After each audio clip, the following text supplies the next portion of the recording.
José Manuel, afinal, precisamos ou não de mais funcionários públicos? Depende do ponto de vista. Bem, eu acho que nós precisamos de melhores serviços públicos, indiscutivelmente. Precisamos de uma reorganização em muitos aspectos da forma como prestamos o serviço público. Há áreas que são, que são indiscutíveis e até porventura falamos de aumento do número de funcionários públicos. Os militares, por exemplo, são funcionários públicos, são funcionários do Estado, se quiseres, e nós todos falamos da necessidade de aumentar esse setor da nossa soberania, mas quando falamos disto, falamos também de outros aspectos, e há aqui alguns aspectos que depois vamos falar mais em detalhe. Eu não vou estar a dar muitos números, porque um primeiro dos nossos convidados fez um apanhado bastante completo desses números, e se calhar melhor é ouvi-lo já, porque ele gravou, e portanto e depois vamos... Sim, eu depois pego em alguns dos temas dele. Ótimo. Falamos de Pedro Silva Martins, é especialista em Economia do Trabalho e Economia da Educação, foi Secretário de Estado do Emprego e, de facto, ele enviou-nos algumas mensagens. Começa por nos explicar qual é a percentagem de funcionários públicos em Portugal em comparação com outros países. As últimas estatísticas sobre emprego público indicam que, no final do ano passado, Portugal tinha cerca de 754 mil funcionários públicos, num total de 6.157 entidades. Este valor indica que, nos últimos 10 anos, desde 2015, o número de funcionários públicos no país aumentou em praticamente 100 mil trabalhadores. Portugal continua, no entanto, a ser um país com um peso de funcionários públicos, em termos do emprego total, ligeiramente inferior à média da União Europeia, com menos de 15% da população empregada. Por exemplo, os países nórdicos e a França também têm percentagens superiores a 20% de funcionários públicos entre a população empregada. São, no entanto, países com serviços públicos muito mais alargados do que Portugal. Ou seja, Portugal ligeiramente inferior à média europeia, mas os serviços públicos são diferentes. Pedro Silva Martins explica também os setores em que mais cresceram o número de funcionários públicos.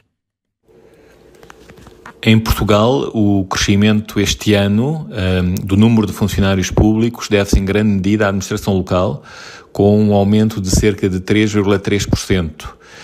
É uma evolução que pode estar associada às eleições autárquicas e também ao aumento dos orçamentos das câmaras municipais, um aumento que é estimado em cerca de 15% entre 2024 e 2025. Dentro da administração central, uma das categorias profissionais que mais cresceu foi a de educadores de infância e professores dos ensinos básico e secundário. No entanto, este crescimento foi de apenas 644 funcionários. Trata-se de um valor que fica muito aquém dos 31 mil professores que se estima serem necessários até 2030. Isto considerando os professores que se irão aposentar durante este período e também aqueles que serão formados durante o mesmo conjunto de anos. Outro setor público que está confrontado com grandes desafios, como todos sabemos, é a saúde. E aqui verificamos que, de acordo com estas últimas estatísticas, um dos grupos profissionais que mais cresceu é precisamente o de enfermeiro, mas mesmo assim com um aumento de apenas 400 trabalhadores em relação ao trimestre anterior. Ou seja, as verdadeiras necessidades, as grandes necessidades dos serviços públicos não estão a ser todas colmatadas com o aumento do número de funcionários públicos que, então já percebemos, cresceu. E como é que os salários estão a crescer? Note-se que, além do emprego público, as remunerações dos funcionários públicos também têm crescido significativamente, recuperando dos grandes cortes em termos reais que tiveram lugar em 2022.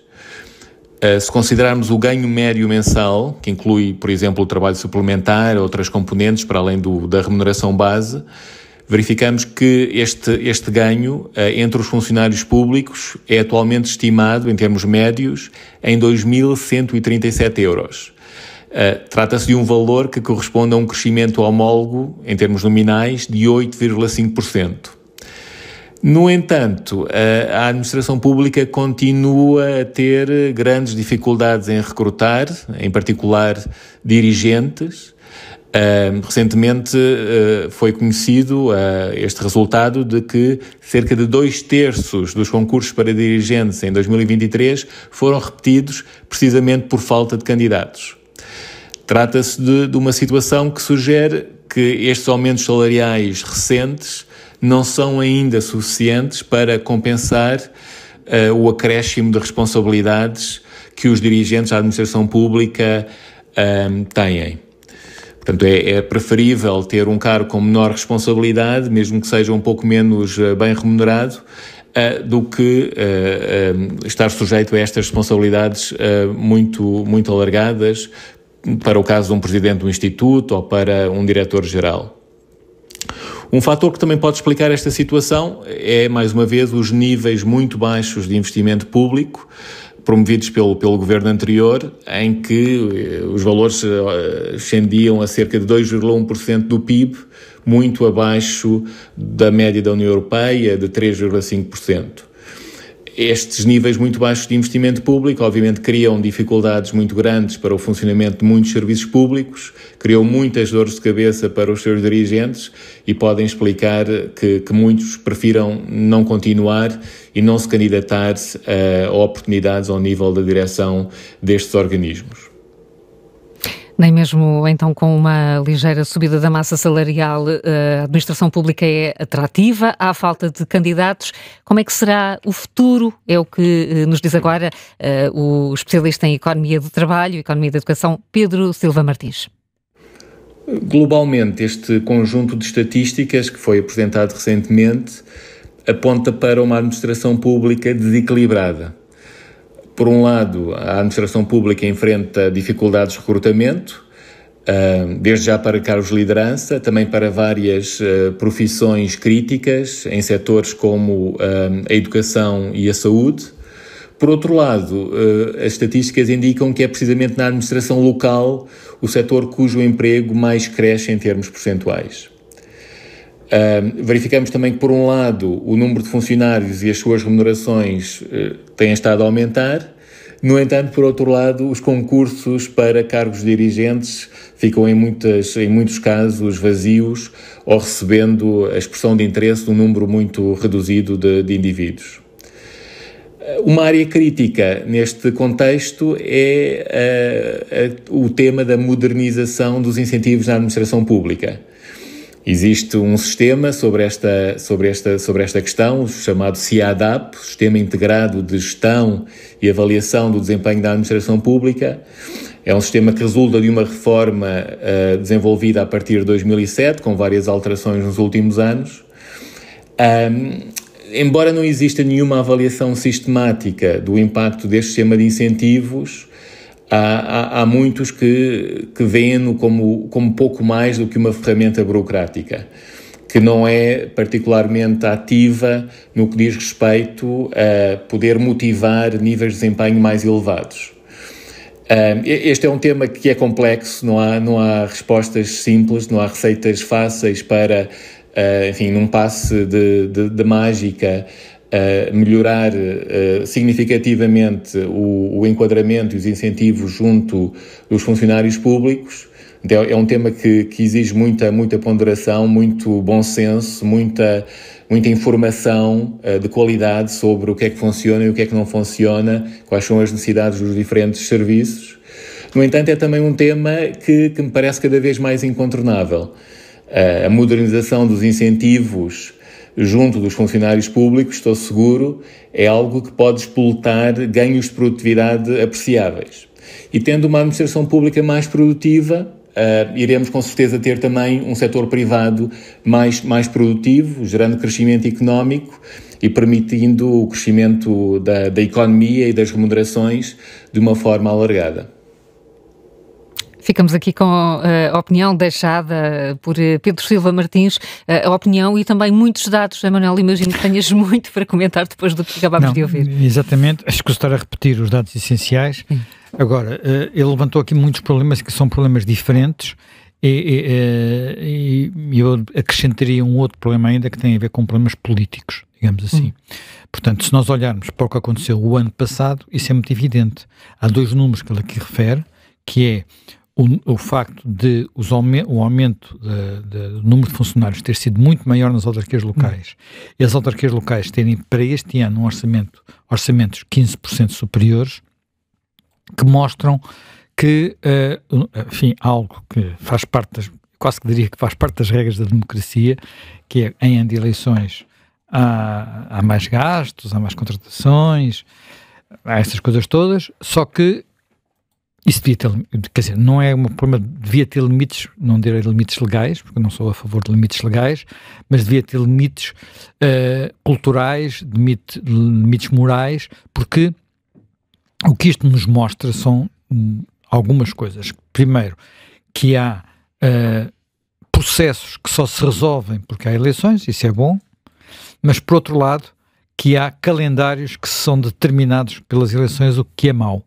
Porque nós estamos habituados, enfim, todos aqueles que têm mais meia dúzia de anos sabem que em ano de eleições há muitas ruas a ser asfaltadas, o verão anterior às eleições tem muitos buracos e depois tudo fica pronto assim uns dias antes e tal, portanto, agora o verão já é curto porque as eleições logo a seguir ao verão, portanto é um pouquinho mais cedo, antes eram em dezembro e portanto dava ali mais tempo para fazer esses números. Nasciam jardins. Quer dizer, nascia muita coisa, muita coisa, rotundas, por aí adiante. Há um ciclo de obras autárquicas. Agora percebemos que já foi pior. Já foi, quer dizer, percebemos que há também contratações. Aliás, eu olhei um bocado para trás e verifiquei que em anos equivalentes a este, portanto, anos de eleições autárquicas, há de facto um aumento. Há sempre um acréscimo mais acentuado. Não quer dizer que não tenha havido acréscimo nos últimos anos, mas há sempre um acréscimo mais acentuado e não tem nenhuma forma, quer dizer, não houve transferências de competências significativas para as autarquias locais que justifiquem isto. Houve algumas coisas que têm ocorrido ao longo dos tempos, mas nós continuamos a ter uma administração local que, em termos de competências, é das menos, digamos, da que tem menos competências em toda a Europa. Quer dizer, o Estado em Portugal continua a ser muito centralizado, continua a haver quase tudo a ser decidido no centro e muito pouco a ser decidido na periferia. Mesmo assim, encontramos estes números, o que nos dizem também uma outra coisa, porque tu, se reparares, uma coisa é termos mais 3,3% de funcionários, podemos associar a isto um aumento do salário base que anda em média em 8,5%, que fica, o que tem a ver muito com os acordos que foram feitos durante o ano passado, portanto, que tem a ver todos aqueles acordos que o Governo andou a fazer para resolver problemas que vinham de trás e que, portanto, naturalmente aumentaram o salário médio, não foi para toda a gente, mas há muitas categorias profissionais que tiveram, quando consideramos tudo, isto é, os subsídios de risco, não apenas os salários de base, mas os subsídios de risco, ou os subsídios de função, ou os subsídios de horas extraordinárias, ou estas coisas todas somadas, dá a tal subida de acima de 8%. Porventura isto não tem a mesma aplicação nas autarquias locais, mas eu diria que se nota muito claramente nestes números que neste momento muitas autarquias locais estão, porventura, eu vou usar um termo que espero que não me caiam, não tinha depois ali autarcas à porta quando sair, que é, estão a nadar em dinheiro.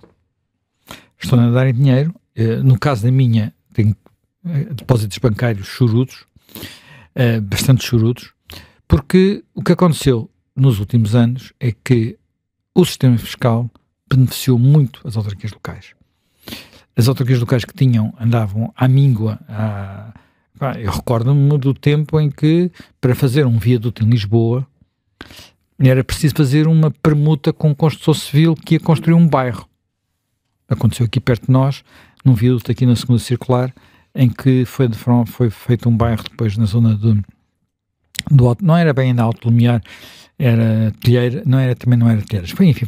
Foram dados direitos de construção em troca da construção do viaduto. Portanto, porque a Câmara não tinha dinheiro. E agora já não é assim? Agora, não só não é assim, como muitas vezes nós encontramos coisas que estão a ser feitas que ficamos com dúvidas que se justificam e ficamos muitas vezes mesmo até com a ideia, quando olhamos para 15% de aumento dos orçamentos para 2025, estamos a falar de, seguramente, quer dizer, repara, a inflação deverá estar nos 2, 3%, portanto estamos a falar de muito mais dinheiro.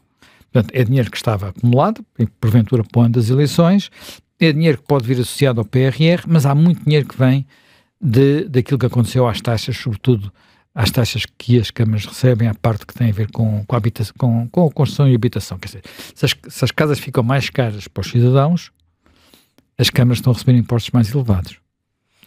Nunca se fala disso, não é? Nunca se fala disso quando se fala do problema da habitação, que é quem está a ganhar do outro lado não são só... Quer dizer, fala-se às vezes que há impostos a mais sobre a habitação. Uma parte desses impostos a mais são os impostos que as câmaras recebem. Portanto, às vezes convinha olhar para o retrato todo e não apenas para uma parte do retrato. Depois há outras questões que têm a ver com a forma, apesar de tudo, desigual como estas coisas têm acontecido. Nós olhamos para a administração pública e há um setor que eu costumo dizer que, apesar de tudo, funciona bem. Há muitas razões de queixa, muito contencioso, mas todos reconhecemos que há um setor que tem melhorado a sua prestação, que é a administração fiscal. A administração fiscal hoje é muito mais eficiente a cobrar impostos, é evidente que às vezes exagera, intromete-se no espaço das pessoas, engana-se, todos sabemos disso, todos já tivemos algum contencioso com o fisco ao longo das nossas vidas, se tivermos alguns anos de vida, mas, olha, eu pessoalmente, enfim, este ano não vou poder fazer isso, mas eu nos últimos anos, em IRS automático... É só submeter, carregar no... Quer dizer, não era só submeter, porque depois tinha que verificar uma coisa ou outra, mas não tinha que andar a pedir, não, nada de a complicação que era preencher o IRS há uns anos atrás não tem comparação hoje. E muitas outras coisas. Bem, a administração fiscal tem hoje menos funcionários do que tinha há 10 anos. A administração fiscal é mais eficiente com menos funcionários, o que significa que uma parte dos problemas que nós temos, não tem a ver com a falta de funcionários, que é sempre a explicação de governantes e sindicatos. Aí convergem. Tem a ver com a organização dos serviços. Em boa parte com a organização dos serviços. Porque quando nós olhamos para o aumento do número total de funcionários do Estado, ele não é homogéneo. E a única diferença não é a administração local. Por exemplo, nós temos, sobretudo se compararmos com há 10 anos atrás, que é quando tivemos menos. Repara, durante o período da Troika, ao contrário da mitologia, o número de médicos aumentou. O número de médicos no Serviço Nacional de Saúde aumentou. E continuou a aumentar depois. O número de enfermeiros não. O número de enfermeiros diminuiu. E depois explodiu. Esta evolução diferenciada, porquê é que ela aconteceu? Convinha tentar pensar um bocado nisso. Aconteceu por vários motivos. E é um setor crucial das funções do Estado. Portanto, os serviços de saúde. Aconteceu, em parte, mas uma parte relativamente marginal, porque há uma altura em que quem estava nas PPPs foi integrado como funcionário do Estado. E nós olhamos para a coisa e verificamos que há ali momentos em que há saltos que têm a ver com isso. Portanto, passou a haver mais funcionários públicos, porque aqueles que eram enquadrados num serviço público exatamente igual, por vezes não é exatamente igual, melhor do que aquele que é hoje prestado, portanto, não estavam como funcionários do Estado, passaram a estar. Mas isso não explica tudo. Por exemplo, o facto de a evolução de médicos, do número de médicos e do número de enfermeiros ser diferenciada tem muito a ver com as 35 horas. Os contratos dos médicos não foram atingidos pelas regras das 35 horas porque é um tipo de contratação diferente. Portanto, portanto, o efeito da passagem de 35 para 40 horas no tempo da Troika não teve grande efeito no que diz respeito aos médicos, e o seu número continua a aumentar, porque apesar de tudo há uma procura maior de serviços de saúde, portanto todos sabemos isso, ou já falámos disso muitas vezes, mas nos enfermeiros não. E a partir do momento que os horários passaram a ser feitos, em vez de serem feitos com 40 horas, passaram a ser feitos com 35 horas, ao contrário daquilo que prometeram ao Sr. Presidente da República, e ele, não sei se candidamente, nem sei que nome é que ele usar, acreditou e escreveu, escreveu que não ia haver aumento de custos, claro que houve. Não, ele até faz uma coisa que era, se viesse a verificar que havia um impacto no crescimento da despesa, então ele voltaria atrás. Claro que não voltou atrás e claro que houve. Porque há uma coisa que é óbvia.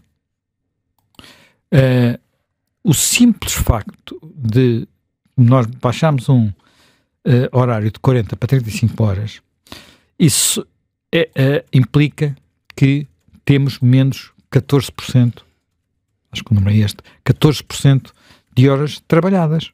Portanto, ou a produtividade cresce de forma proporcional, naquelas horas que se trabalham, ou é preciso contratar pessoas para tapar os buracos que são criados.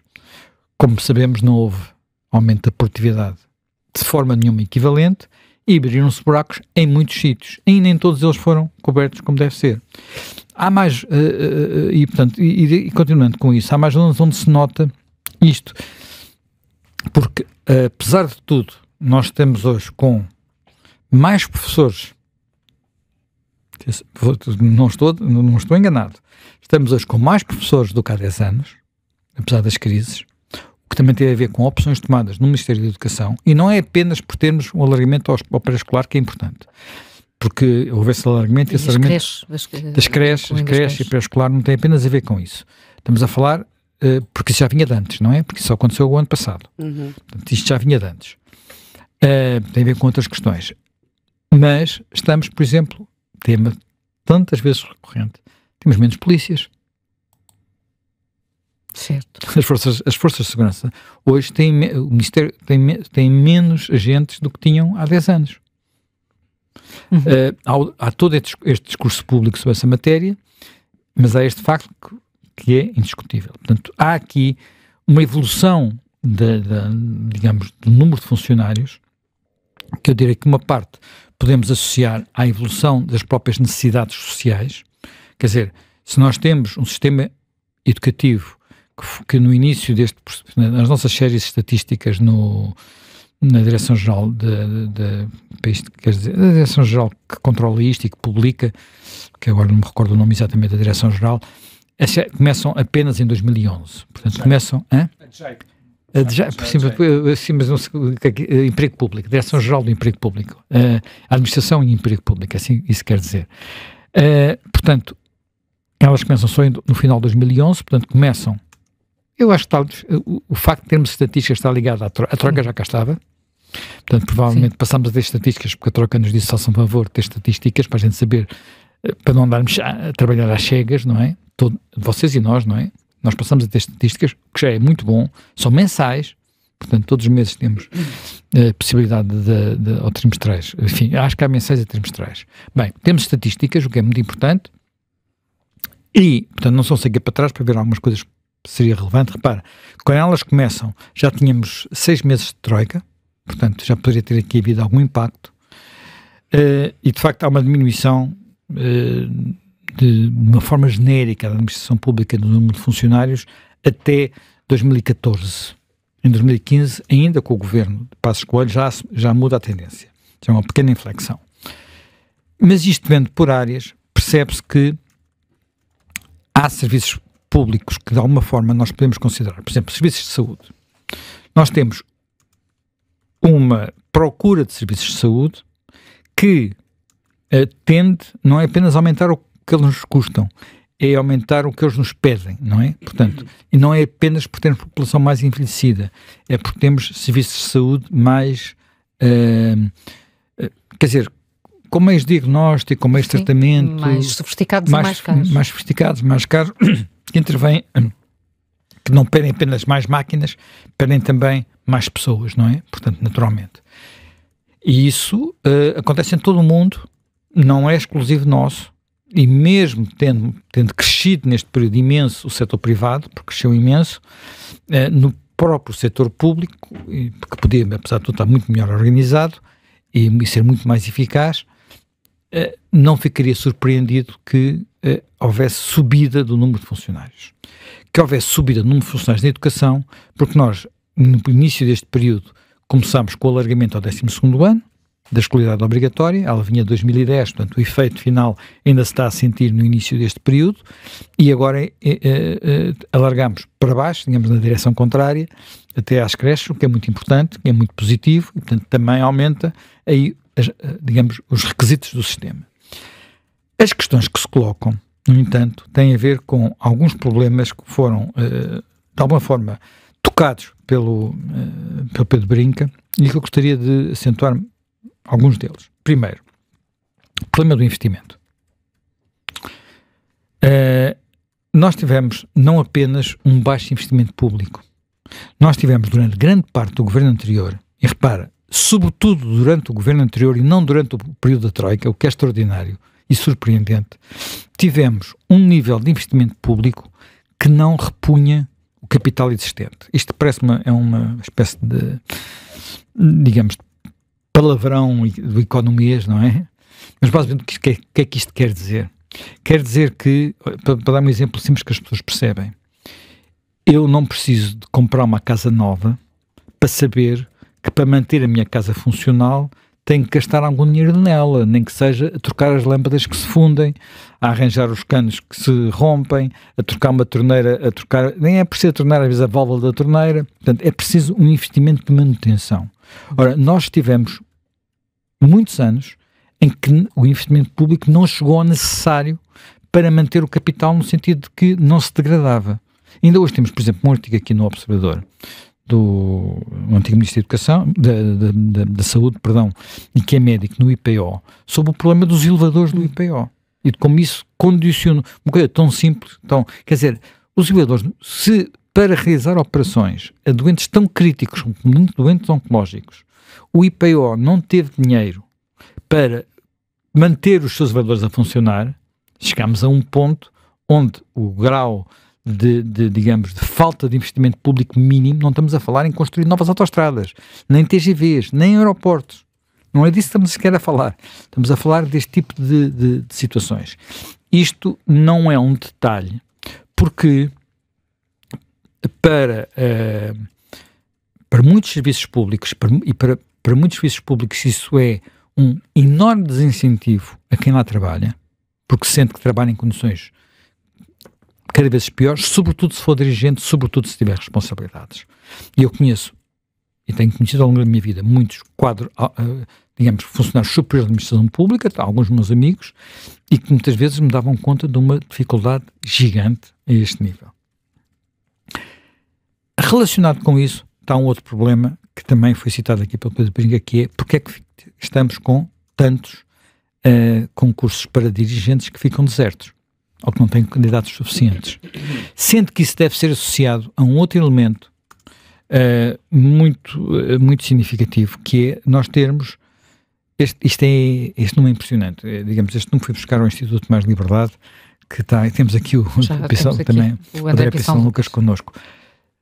Nós não temos os lugares preenchidos e os que temos, 69% dos que temos, estão preenchidos por dirigentes que não foram para lá por concurso aberto simples, foram para lá por chamadas nomeações em regime de substituição, que é escolhas políticas, é assim, para dizer as coisas como deve ser, escolhas políticas, e depois de estarem um tempo suficiente em regime de substituição, ganharam as credenciais, entre aspas, suficientes para o seu currículo chegar à CARESAP e passar, porque senão não passava.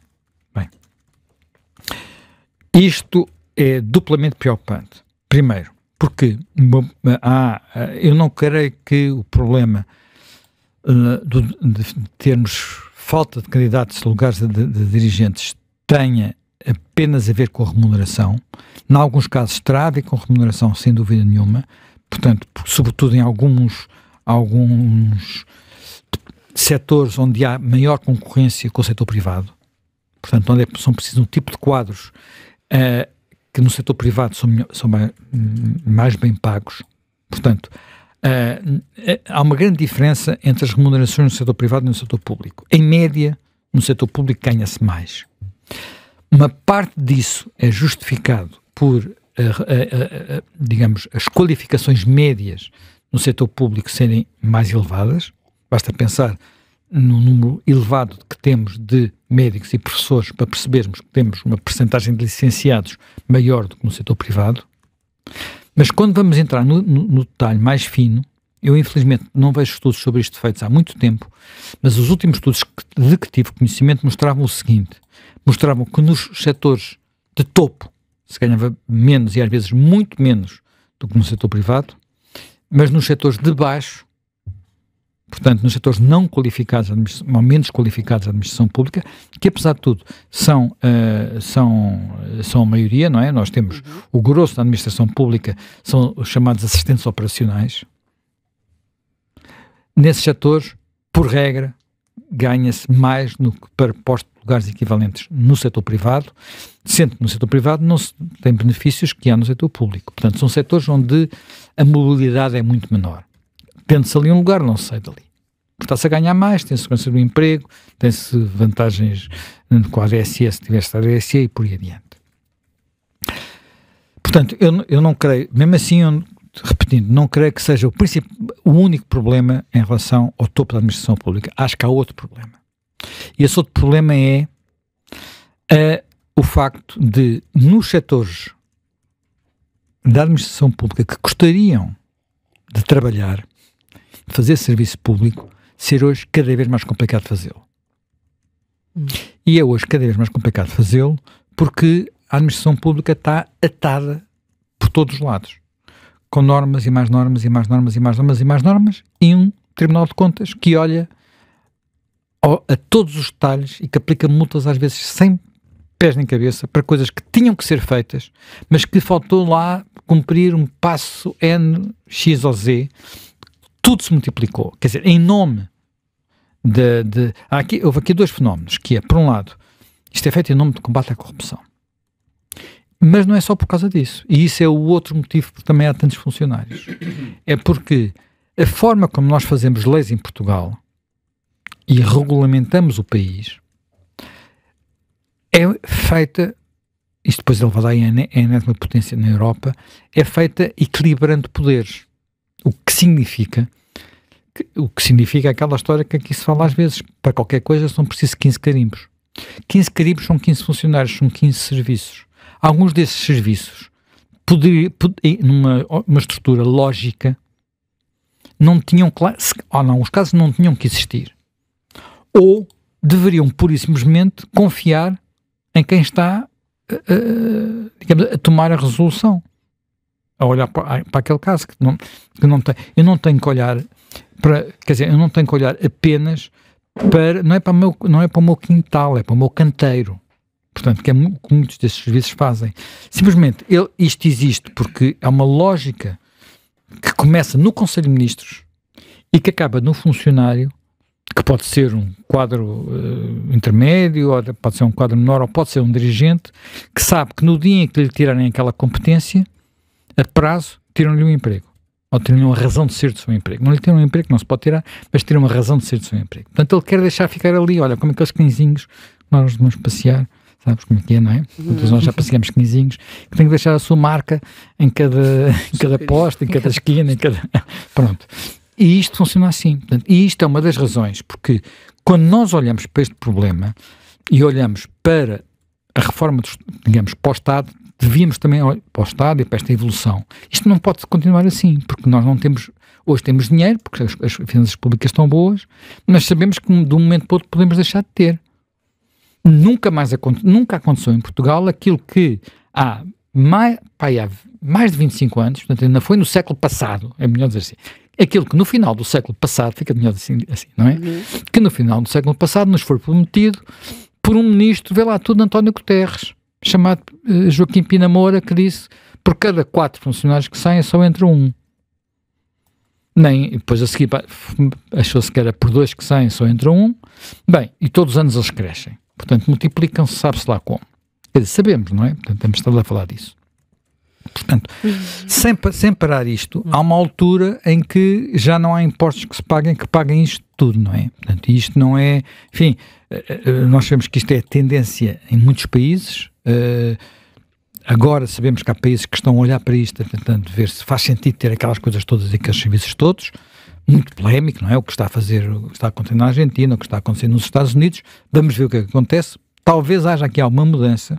Talvez haja, não sei se vai haver. No final do dia, se há alguma coisa se vai aprender. Porquê?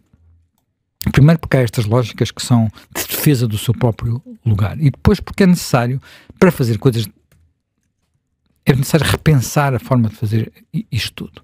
Portanto, isto implica, primeiro, pensar nas funções do Estado e na forma como o Estado regulamenta. Menos regulamentos é menos burocracia em princípio é menos pessoas. Portanto, não basta eu pôr uma camada, pôr a burocracia por baixo das aplicações dos computadores para, de repente, eu ter menos funcionários e menos custos. Posso ser mais simpático, eu não tenho que me dirigir ao balcão. E há muita coisa que nós sabemos que melhorou.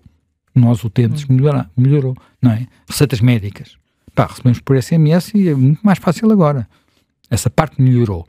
Mas se eu não processos em que me pedem coisas que não são necessárias, ou que não deviam ser necessárias, eu não consigo reestruturar a máquina. E depois há outro tema, que é o tema tabu de saber que funções deve o Estado exercer diretamente.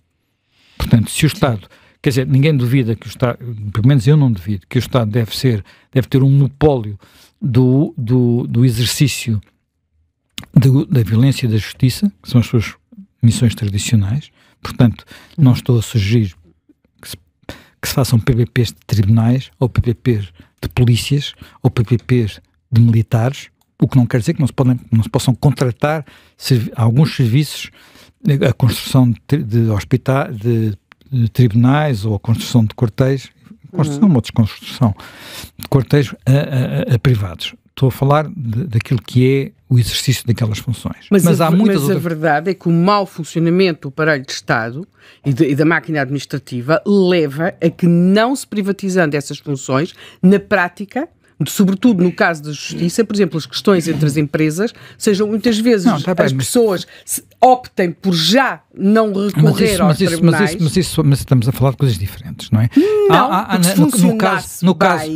Mas desculpa lá, não concordo com isso abertamente, porque é assim, há um sistema chamado arbitragem, que pode ser feito fora dos tribunais.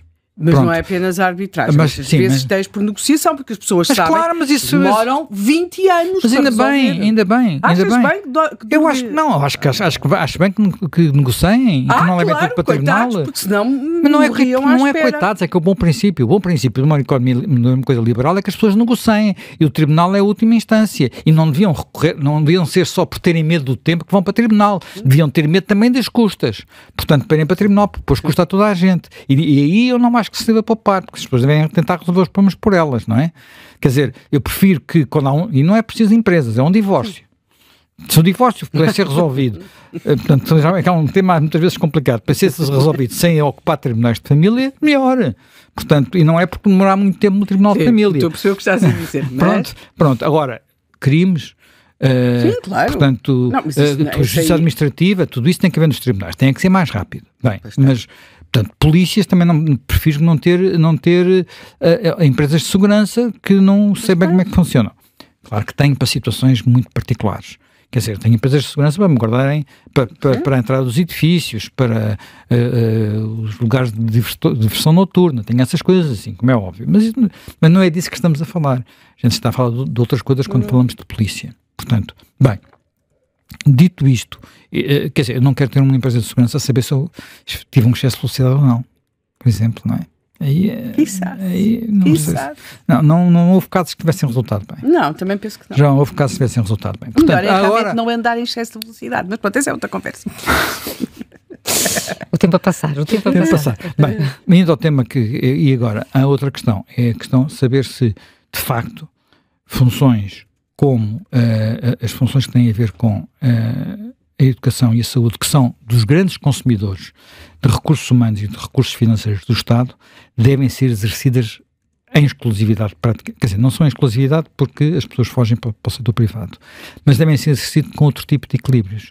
E nós sabemos, pelo exemplo das PPP na saúde, que elas podem ser exercidas com mais eficiência, isto é, menos custos e melhor serviço, se houver um tipo de gestão diferente. Isto é, a gestão em PPP. Porquê? E vou acabar, já me estendi demais. Basicamente, por uma questão de flexibilidade. Flexibilidade de gestão. Eu, num setor privado, tenho uma possibilidade de contratar, despedir, premiar, e premiar é promover ou despromover, que não tenho no setor público. E no setor público eu fico sempre preso ao melhor CIADAP do mundo. Portanto, eu posso melhorar o CIADAP, Mas o CIADAP nunca me vai permitir aquilo que acontece no setor privado, é que eu de repente encontro um pequeno gênio e ele pode, antes dos 30 anos, estar no topo. Isso não, eu numa carreira pública não consigo, isso não acontece. Isso não acontece, quer dizer, houve alturas, talvez houvesse que nas universidades, talvez possa acontecer. No setor público, por regra, não acontece. Mas se ele, entretanto, se portar mal, eu posso dizer, olha, bye.